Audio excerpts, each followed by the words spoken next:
welcome very much. Well, thank you very much, and welcome very much as well.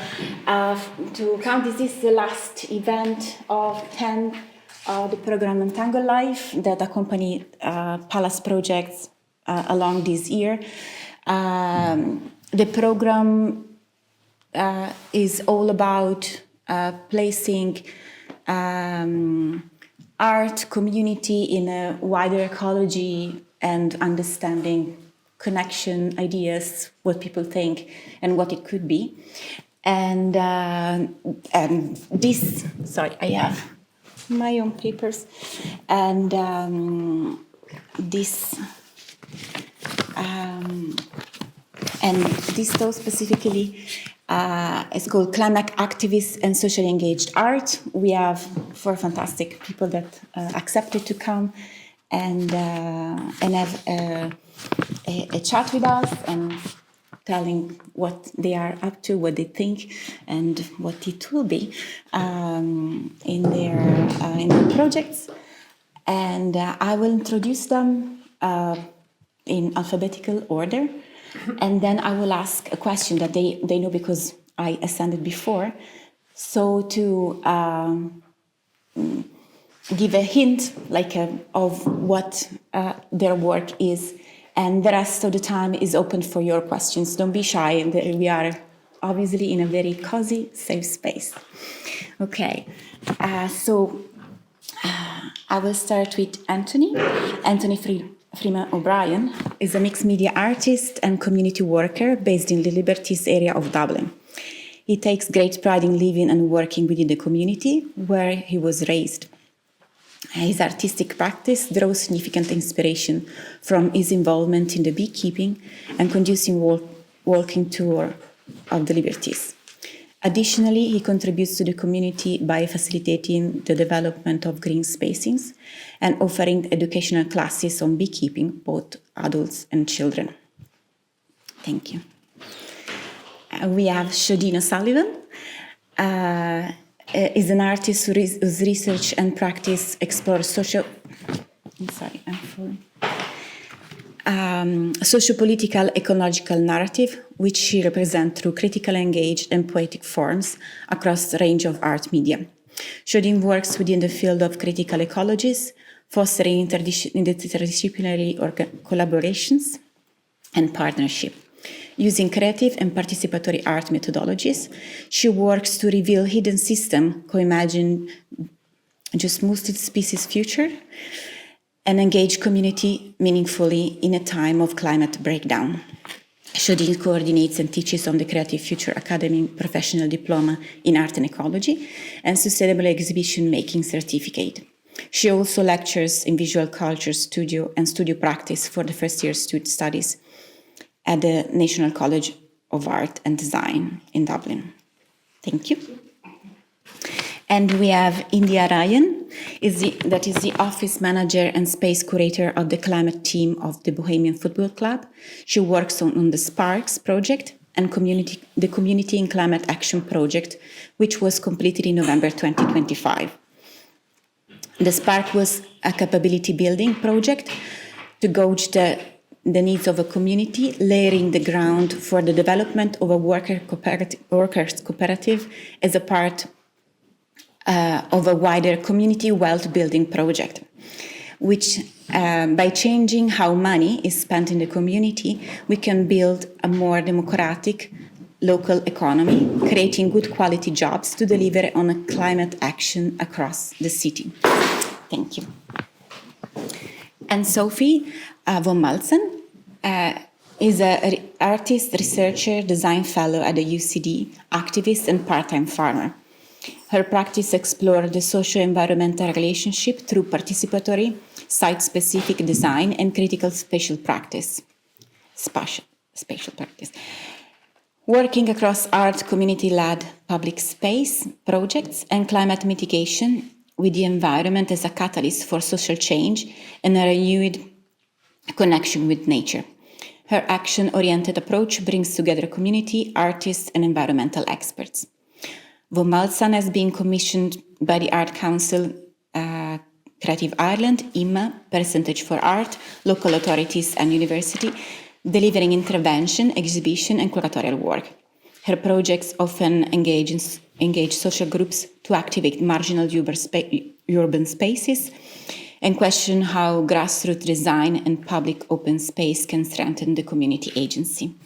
Thank you very much for being here.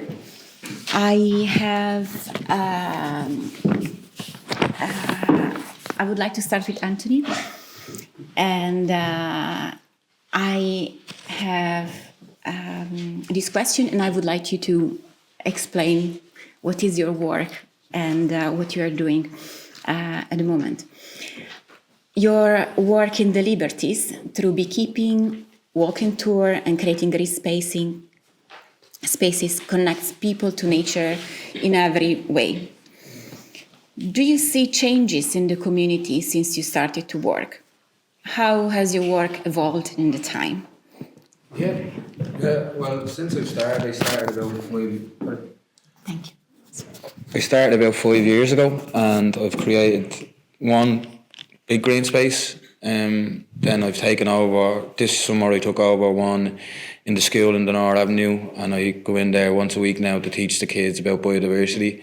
I have another one in Oliver Bond that I had to take over in the summer as well because of a situation there. So I have 3 spaces I maintain now, and I also build greenhouses for community groups for free. I have a deal with Iconic Offices. I take their old COVID dividers from COVID and I turn them into greenhouses. And that's pretty much what I do now. The place that means most to me is Watling Street. I have a green space there. There was a derelict site that the digital hub allowed me to keep a beehive in, and I just took it. I turned it into a green space, and it cost me a lot of problems and all, so I'm proud of that because no one gave it to me. I just took it, and but the government are going to take it off me in a year and turn it into apartments, so I have a year left there. But that's the place I'm most proud of at the moment. And what about your work with people? Like, you meet a lot of people. I have 2 social enterprises I operate for the Liberties Community Project. Inner city tours and beekeeping. I take people who are unemployed and train them to be either tour guides or beekeepers, and then I try to employ them. I have 3 people working for me now, but 12 we've had altogether since I started. I've trained 12 people and employed 12 people. They've moved on to other jobs, but it's helped people, so I'm proud of that. Fantastic. We will have more questions. Yeah. Seoidín, much of your practice really reveals hidden systems, as you mentioned, ecological, political, and social, reimagining them through collaborative form of learning. How do you balance the critical work of exposing these systems and poetic imaginative space that community needs in order to envision the multi-species future that you have in mind? And this is a big question. Strive for, yeah. Yes. Okay, so a very big question, Christina. First of all, just to congratulate you on holding the space for a year. This is an amazing project, which is initiated and developed lots of very interesting relationships. So thank you for that. I've worked with Anthony a bit over the last few years, and I've met everyone on the panel at various stages. So it's really nice to be here. Systems. Okay, so the critique kind of early on within my practice was of a specific system, and maybe a system that we all are critical of, and it is this sort of neoliberal system that Dublin has become hyper neoliberal in kind of recent times. So I've lived in Dublin for 20 years. I grew up in Durban, South Africa. My growing up in apartheid South Africa definitely influenced my political positionings and my care and thinking about social justice issues within my art practice. So quite early on, I moved from outside of a gallery, traditional gallery practice, and moved to working with socially engaged practice, working with communities and sort of activating spaces of hope and resistance, like Anthony does, but also spaces of learning. So the community garden, the form that Anthony also works in, I feel is very effective, especially in an urban environment, because you can connect with a lot of different systems and dialogue, but gently through care and cultivation and practice and seasonal work and time. And you're also just resisting because you're holding space. And you're, at the time that I got interested, which was the Celtic Tiger time, a lot of the spaces, like Anthony's talking about, were disappearing. So as we also just squatted, a group of grassroots activists, we squatted the canal.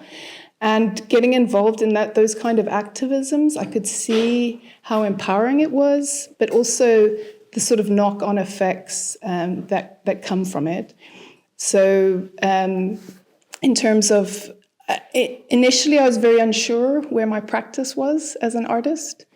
So I studied sculpture and painting, but I was doing food growing and gardening, and I was very interested in, lots of activist practices, but I did for a long time battle between this kind of activist role and artist role.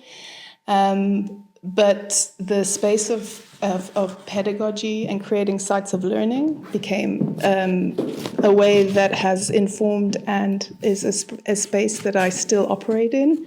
So I hold space, and I, a little bit like what you're doing here, hold workshops, discussions, build community, support community, and grow and reworld to think otherwise at a time of many earth crises, So just kind of knowing that actually there's other ways we can be and other ways we can share and support each other in our neighborhoods and through food growing, seed sharing. That's always kind of a good, gentle way in. I'm just going to talk to the system practice, and then I'll kind of move on. So I don't know if you're watching time. That's what the pillows are for. So the Mapping Green Dublin, I suppose you start by growing something, but then you can kind of grow a project. So Mapping Green Dublin is a collaboration with UCD Geography, and that was them mapping tree canopy, but then myself and Alma Claven, a geographer, mapping green space and community need. And then you bring those two systems together to meet. And then in that, there's this kind of potential for imagining and also evidencing the need for green space. So the Mapping Green Dublin project, the community knows what they need, but the evidencing is sometimes the thing that you need the scientists to do. And a lot of the science remains on shelves and in books and hidden from community. So bringing it and publishing maps and showing people and evidencing, hey, Dublin 8, it has one of the lowest green space per person in the whole of Dublin, and then communities can take that information and evidence it in climate applications, and so this is the sort of space that I try to build. Thanks, Christina. Fantastic. Thank you. Connected. India, I have this question for you, and if you can also explain, this is kind of connected, but explain your work for everybody that don't know. Through your project, you have been working on community wealth building, and cooperative climate action within a football club context. That is an unusual context, yet a powerful site for civic engagement. Based on your experience, how does the community's confidence change when the climate action become a participatory economy opportunity rather than something top-down? So I guess a good starting point is with Bohemian Football Club. For those of you who don't know, we're a fan-owned football club based in Dublin 7 in Phibsborough. So we're owned by 2,500 people. We compete in the Premier Division, the League of Ireland, and we finished 4th this year in the league, so we've qualified for European qualifiers next year, which is very exciting. We're one of the oldest clubs as well in the league. We've been there since 1890. And I suppose our thinking is if we can own a football club as a community, what else can we own? And that's where the Spark was born. And the Spark has been a 3-year community climate action project funded by the Department of the Environment, which was a project to gauge people's interests and to see how we could improve the quality of people's lives through the just transition and create access to climate solutions through the just transition. Through the Spark, we developed a library of things, which is launching for BOWS members in January. A kids' bike library where kids can come, parents can come, and kids can borrow a bike for 6 months. When they grow out of it, or for a year, grow out of it, goes back into the library. We've had an education program called Spark Skills, which is based around bike mechanics, home energy efficiency, but we talk about building cooperative practice and with the aim to eventually want to set up workers' cooperatives. But we needed to meet and engage with the community, and through this education program, that's kind of been pretty fundamental in doing that. We've had 150 graduates in the last year through that 8-week program.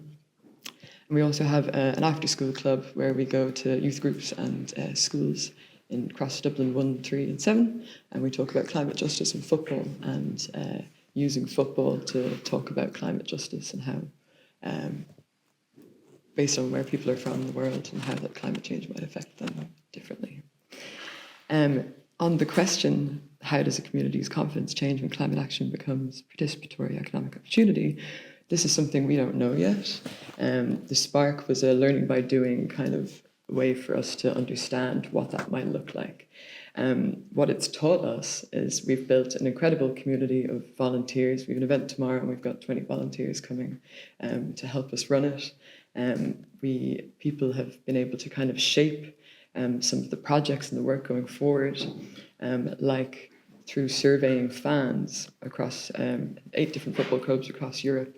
We found that BOWS members have the second highest average income from 8 different countries, 8 different clubs across Europe, but they were the second highest in finding it the most difficult to pay their energy bills, with 43% of people saying that they struggle to pay their energy bills or can't pay them often. So through these projects and the work over the last 3 years, that's influenced where we're going in the future. And where we're going in the future is we've just launched our website, Bohemian Cooperatives.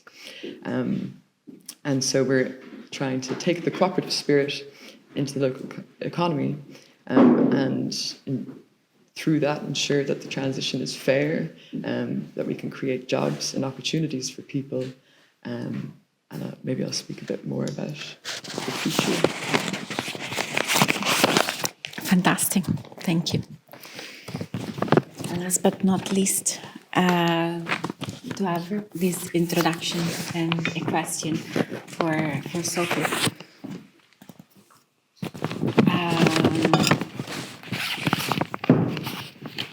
You work in a different context, still you work all in the same context, of course. Your participatory spatial practice often reclaim marginal and contested urban sites, turning them into spaces of shared care, ecological connection. My question would be, what strategy have you found most effective in navigating the tension between the grassroots desires, municipal authorities, commercial interest, and when transforming public space in a climate crisis? And of course, It was a great question in the way that it got me thinking about my project and my practice. Project by project, thinking, okay, where were the difficulties within each project? And they were, always, thank God, in a different area. So basically what I'm interested in, really driven, for a long time, is two things, and they are the importance, bring home to all of us the importance of place to all of us. Through actually, feeling connected to the actual physical place, but also community of place, feeling connected to people around us through sharing spaces. And that's number one. And number two is our sense of aesthetic. So that's my research, really. It's like, why do we think we like in our environment what we like? I believe it's completely, it's a consumerist world that makes us. And also, it's also the animal in us that needs to control. So I do projects, that's step one, because it's not always, it's not grassroots, all the community is totally, tied together and, asking the council who's against. I'm afraid that's completely not my experience of working within Dublin.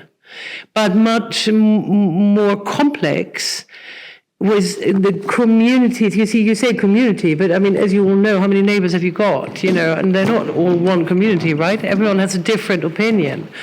So I think, with all my projects, apart from the one I'm working on at the moment, that's the first time that the council just said no. And that's after them actually having said yes for the community to change this field behind actually a community centre and given them a budget to do so. And then I came on board through a percentage for art funded by the same county council, by a different department.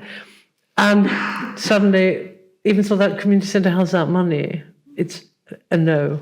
That's never happened to me with any of the, the spaces I've been helping communities to turn into what they wanted them to be. But